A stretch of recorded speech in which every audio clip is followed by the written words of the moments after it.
Un véhicule de la garde républicaine tente de se frayer un chemin sous l'œil des habitants du quartier, dont certains ont passé une nuit blanche.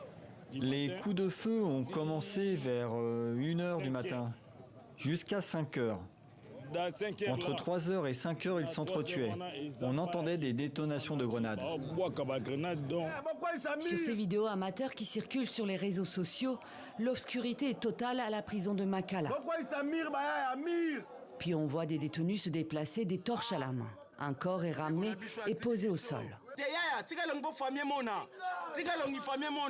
D'autres images montrent un prisonnier blessé en train d'être soigné ou encore des dizaines de corps à même le sol et des camions venus les récupérer.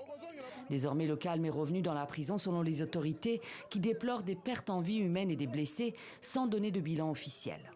Il y a eu beaucoup d'écrépitements de balles d'après les rapports qui nous ont été donnés, mais il y en a eu aussi des balles des sommations pour essayer de contenir la situation qui s'y déroulait.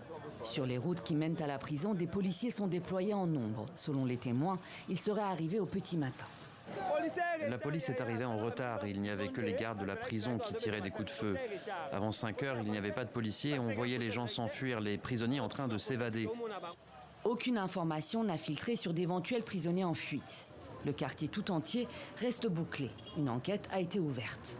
Sur les réseaux sociaux, le ministre de la Justice, Constant Mutamba, évoque des actes de sabotage prémédités et des enquêtes en cours pour identifier et sanctionner sévèrement les commanditaires de ces actes. Une réponse implacable leur sera réservée, dit-il. Il annonce aussi la suspension jusqu'à nouvel ordre des transferts de détenus vers Makala, le plus grand centre pénitentiaire du pays.